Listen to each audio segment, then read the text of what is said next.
২০ বছর পর আজ রংপুর যাচ্ছেন বিএনপি চেয়ারম্যান তারেক রহমান। জুলাই আন্দোলনে প্রথম শহীদ আবু সাইদের কবর জিয়ারত সহ আহত নিহতের পরিবারের সাথে সাক্ষাৎ করবেন, অংশ নেবেন কালেক্টরেট ঈদগাহ মাঠের জনসভায়।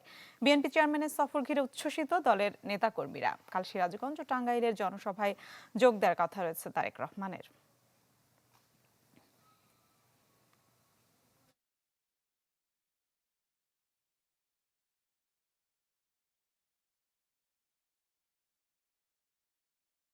পার্কিং এর জন্য কিছু গাড়ি ওখানে রাখতে হবে। আর আদার পার্কিং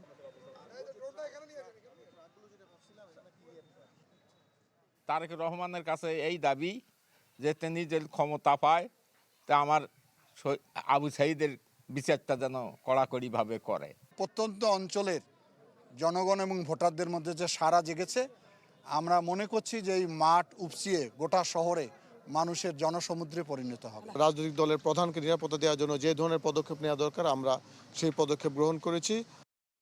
দর্শক সংবাদে জানাচ্ছিলাম তারেক রহমানের রংপুরে নির্বাচনী জনসভা। যে নিয়ে আরো জানাতে আমাদের সাথে যুক্ত হচ্ছেন সহকর্মী ফখরুল শাহিন। ফখরুল, সেখানে আর কি কি কর্মসূচি রয়েছে, সার্বিক প্রস্তুতি কেমন দেখছেন একটু জানাবেন।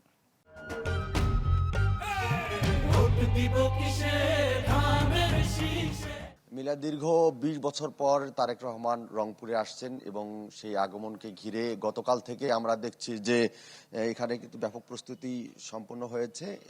যেখানে এসে তিনি জনসভায় যোগ দিবেন রংপুর কালেক্টরেট ঈদগাহ মাঠ, সেখানে আমরা দেখতে পাচ্ছি যে মঞ্চ তৈরির যে কাজ সেটি কিন্তু সম্পন্ন হয়েছে এবং আমরা জানতে পেরেছি যে রংপুর ৮টি জেলার নেতাকর্মীরা কিন্তু এখানে এসে উপস্থিত হবেন এবং গতকালে কিন্তু রংপুর বিভাগীয় সাংগঠনিক সম্পাদক বিএনপির আসাদুল হাবিব দুলু তিনি সংবাদ সম্মেলন করে এই বিষয়টি জানিয়েছেন এবং তিনি বলেছেন যে যেহেতু রংপুরে শুধু আসবেন, রংপুর বিভাগের অন্য জেলায় যাবেন না, সেহেতু রংপুর বিভাগের অন্যান্য জেলার যে বিএনপি নেতাকর্মীরা আছেন, সমর্থকরা আছেন, তারা এখানে এসে উপস্থিত হবেন।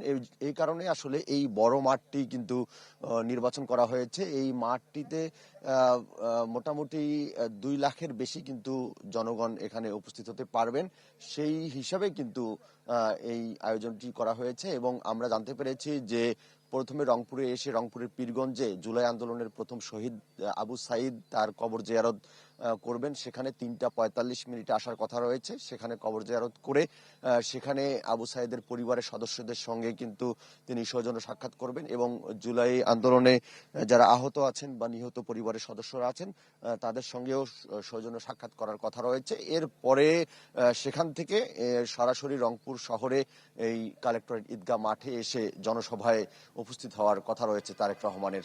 তো এই ছিল এখানকার সর্বশেষ মিলা। জি, ধন্যবাদ আপনাকে।